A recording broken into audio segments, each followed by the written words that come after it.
Қайтарылған жерлер, олар одан әрі жергілікті атқарушы органдар конкурстық тәртіппен одан әрі шаруаларға бөліп береді. Биылғы қолдау көлемі ауыл шаруашылығын субсидиялауға бағытталған 451 миллиард теңгені құрады.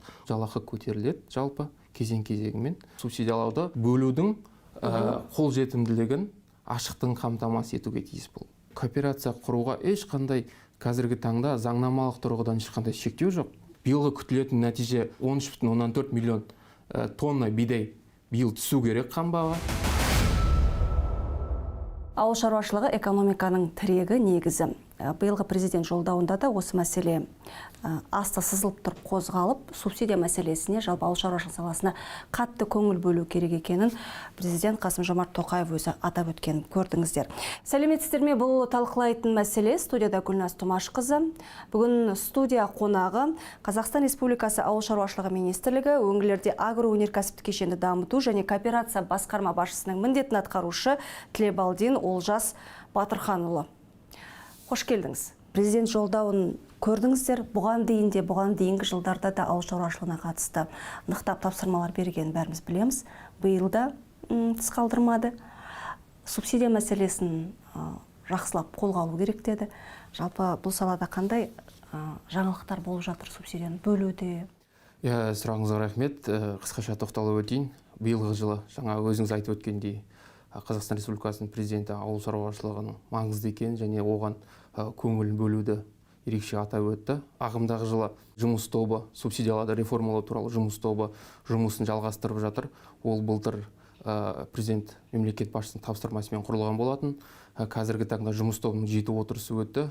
Ол жерде басты мақсат қазіргі субсидиялаудың жаңа тәсілдерін айқындау, анықтау және де ол барша шаруаларға қолжетімділікті қамтамасыз ету, сыбайлас жемқорлық фактілерін, тәуекелдерін барынша цифрландыру технологиялар ендіру арқылы оларды төмендету, тағы да өндірілген өнім көлемін нақты тиімділікті бағалай отырып іске асыру және де ауыл шаруашылығы тауар өндірушілері үшін бөлінген субсидияның жаңағы қайтарымдылығы болғанда, қалай бұл жерде ауыл шаруашылығы тауар өндіруші белгілі бір көлемде субсидия алған күнде ол мемлекет үшін не істей алады? Ол нақты өнім көлемін өндіру керек деген сияқты белгілері. Олжас Батырханұлы, енді дәл осы жерде бір анықтай кетейік. Жалпы мысалмен сөйлеген жақсы, көрермен үшін де, тыңдап отырған кез келген адам үшін де, мысалы субсидия саласында қандай жаңалықтар жасалды? Қазіргі таңда жаңа тәсілдер бойынша зерттеп, оны талқылау жұмыстары жүргізіліп жатыр. Президент тапсырмасына сәйкес біз ағымдағы жылдың соңына қарай жаңа субсидиялау жүйесін таныстырып, оны іске асыруды 2023 жылдан бастап жоспарлап отырмыз. Сонда алдағы жылы биылғы жылға қарағанда бір айтарлықтай өзгешелік бола ма? Енді күтсін ба шаруалар? Шаруалар негізі ол жалпы биыл іске асырылуы тиіс болатын, ол субсидиялаудың жаңа реформасы.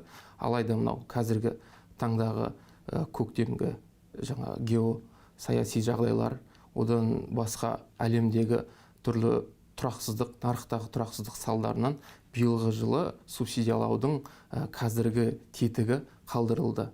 Негізгі проблема ұсақ шаруалардың проблемасы, көтеруге болатын. Олар субсидияның басым бөлігін алып кетеді деп шулап жүргеніне бір емес бірнеше жыл. Енді осы мәселені шешуде министрлік қандай шешімдер қабылдады? Бізде 2,600,000 жеке қосалқы шаруашылықтары бар бүкіл еліміз бойынша.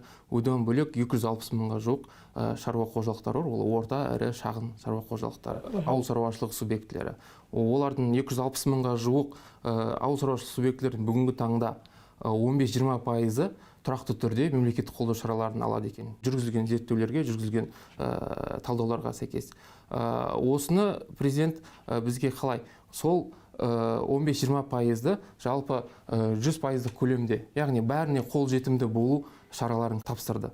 Ол бойынша жаңағы жұмыстар жүргізіліп жатыр. Бүгінгі таңда қолдау, бұған дейін субсидиялауды, үлестіріп келген субсидиялаудың жаңағы алып келген қолдау кезет платформасы баламай ретінде мемлекеттен Госагро кезет деген интеграцияланған бүкіл мемлекеттік ақпараттық жүйемен интеграцияланған жаңа платформа пайда болды. Ол платформаны осы биылғы ағымдағы жылды 1-шілдесінен бастап іске қосылды. Қазіргі таңда ол бойынша 2 платформада жұмыстар жүзеге асырылып жатыр.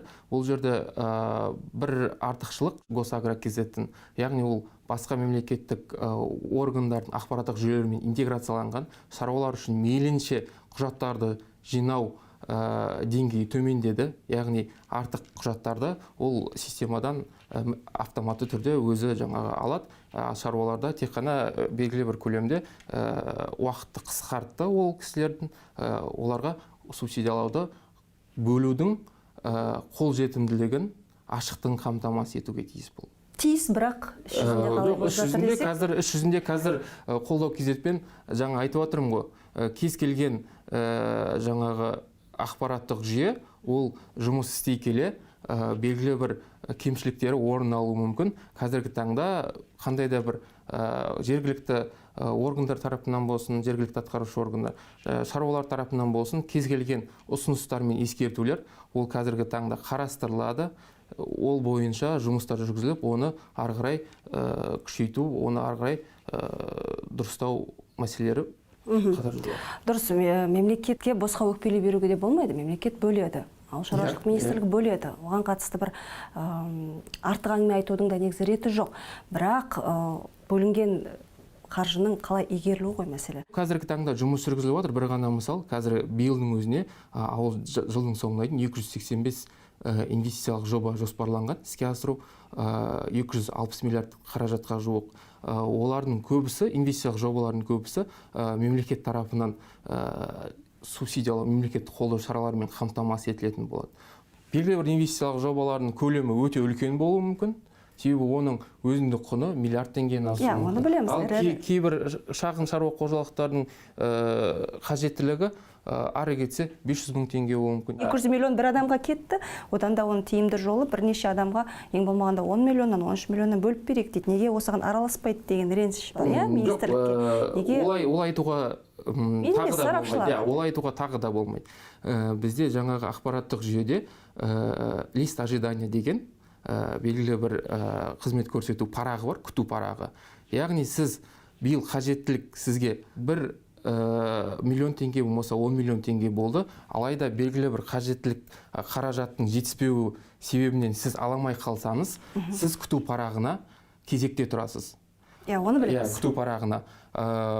Биыл бөлінбеген қаржы, жетпей қалған қаржы, келесі жылы ол қосымша мемлекеттен бөлу арқылы ол күту парағындағы кезек бойынша шаруалар өздерінің қажетті қолдау шараларын алады. Бұл бағытта тек қана сізге былай айтайын, 139 миллиард теңге көлемінде республикалық бюджеттен нақтыланды биылға. Ол өте аз ақша емес. Соның әсерінен биылғы қолдау көлемі ауыл шаруашылығын субсидиялауға бағытталған 451 миллиард теңгені құрады. Оның ішінде егін шаруашылығына 117 миллиардтай, мал шаруашылығына 126 миллиардтай, және қаржы құралдарына және басқа да бағыттарға 207 миллиард құралды. Бұл былай қарап отырсақ, алдыңғы жылғыдан қарағанда ілгерілеушілік бар дейсіз. Жақсы. Президент жолдауда игерілмей жатқан жерлерді қайтарып алу мәселесін сөз қылды. Осы уақытқа шейін қаншама гектар жердің қайтарылғанын да атап өтті. Енді ол қайтарылған жерлер қалай бөлінейін деп жатыр? Жаңағы айтқандай жер берші, мен егін егейін, мал бағайын деп сұрап отырған ауылда қарапайым шаруаларға тие ме? Қалай болады? Және қандай ретпен бөлінеді? Ағымдағы жылдың басынан бері дәл қазіргі сәтке дейін 3 миллион гектарға жуық жер қайтарылды. Ал жылдың соңына дейін соны 5 миллион гектарға жеткіземіз деп отырмыз мемлекет. Яғни ол пайдаланылмай жатқан жерлер. Жаңа айтпақшы, үлкен ауыл шаруашылығы тауар өндірушілердің тиімсіз игеріліп жатқан жер, болмаса ешқандай игерілмей жатқан жерлер. Соны 5 миллионға жеткіземіз деп отырмыз. Ал ол жаңағы қайтарылған жерлер, олар одан әрі жергілікті атқарушы органдар конкурстық тәртіппен одан әрі шаруаларға бөліп береді. Басымдық кімдерге береді? Басымдық бұл жерде бір мәселе, сол басымдық жергілікті тұрғындар, жергілікті шаруаларға басымдық қосымша балл ретінде қарастырылған конкурстық тәртібінде. Қазір енді Бараев атындағы астық шаруашылығы ғылыми өндірістік орталығының ғылыми қызметкері Қанат Ақшалов мырза бізбен байланыста тұр. Өзінің сізге қояр сауалы бар, кезек берейік. Сәлематсыз ба, тыңдап тұрмыз.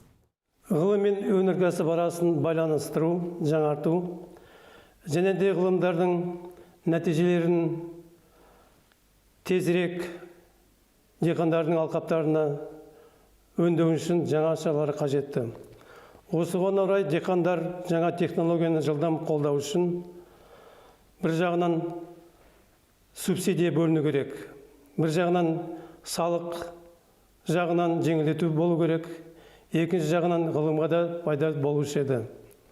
Осыған байланысты осы мәселеге көзқарас орын ала ма?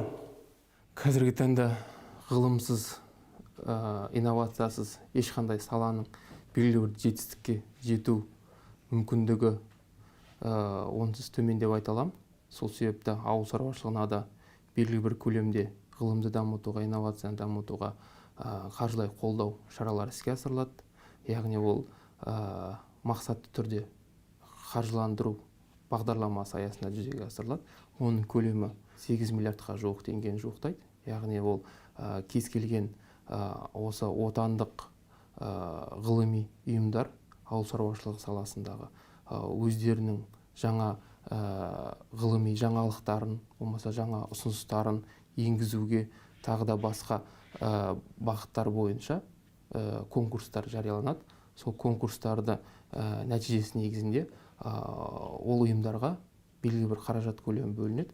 Сол қаражат көлемінде ол ғылыми жаңалықтарды енгізу, яғни оны тек қана енгізіп қана қоймай, оны одан әрі тарату, өндірісте қолдану, сол сияқты белгілі бір критерийлермен оны енгізеді. Одан бөлек бізде ауыл шаруашылығының ведомствоға бағынышты ұйымы бар, нанос деп аталады.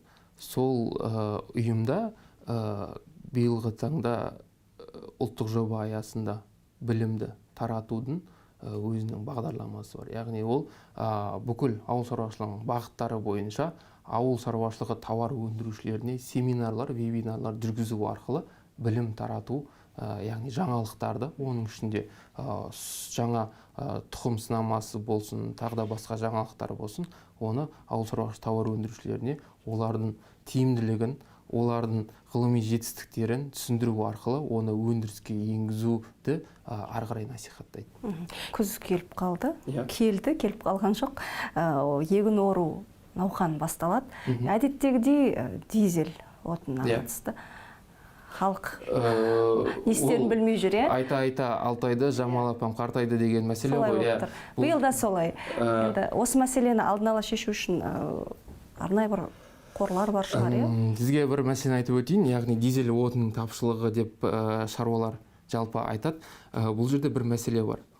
Жыл сайын министрлік жергілікті атқарушы органдар, яғни әкімдіктердің өтінімдері есебінде шаруаларға қажетті дизель отыны, яғни көктемгі егін науқанында, күзгі егін жинау науқанына қажеттілікті жинайды. Энергетика министрлігі күзгі егін жинау жұмыстарына биылға 423 мыңдай тоннадай дизель бөлінді. Дизель отынның бағасы нарықтық бағадан 20%-ға дейін төмен. Енді қазір жеткілікті ме? Нақты айта аласыз ба? Біз осылай жұмыс істеп жатырмыз. Қазір берілген өтінімдер көлемінде жеткілікті деп айта алушы едім. Жеткілікті шаруалар шырылдайтыны бар. Мен келісем, шағын шаруашылықтар, тағы да сол. Шағын шаруашылықтар, яғни өзіндегі жер еліктіндегі 5-10 гектар жерге жаңағы егін жинауға барады, олар қымбаттатылған кәдімгі нарықтық бағадағы дизель отынын алады. Оның әжептәуір оларға арнайы бір жоқ, оларға арнайы жүйе жоқ па, шырылдамау үшін көмектеседі? Ол үшін жергілікті атқарушы органдармен жұмыс жасау керек. Өздерінің өтінімдерін беру керек қажеттілікке. Ол жергілікті атқарушы органдар ертең көктемгі егін жинау, көктемгі дала егіс жұмыстарына, күзгі егін жинау жұмыстарына сол кісілердің, сол шаруалардың берген өтінімдері бойынша кейін оларға бөліп беретін болады. Сол үшін әкімдіктерге жергілікті атқарушы органдарына жүгіну керек. Ал министрлік бұл жерде жинайды басқа бүкіл көлемді. Одан әрі біз энергетика министрлігіне берілген өтінімдер негізінде біз ары қарай ұсыныс енгізіп, энергетика министрлігі бөледі оны. Шаруаларға, жергілікті атқарушы органдарға өтінім беру керек. Сарапшыларды тыңдасақ, Бұның себебі сол біздің Ресейге жылдар бойғы тәуелділігіміз дейді, бидай саласында. Осыншама ұлан-ғайыр жерде егіліп жатыр бидай деп тағы бастаймыз әңгіме. Ол сізге ұнамайды бұл сұрақ. Сіздің сөзіңізге қарсы фактор айтайын. Біз бидай бойынша Ресейге тәуелді емеспіз. Енді оның бағасының көтеріліп кетуі дәл осы тәуелділік дәлелдеп тұрған жоқ па? Былтыр бидайдың бағасы әлемдік нарықта мысалға 200 мың теңге көлемінде болса, биылғы баға 2 есе ұлғайды. Ол өзіңізге де мәлім. Ірі астық экспорттайтын елдер ол Ресей мен Украина.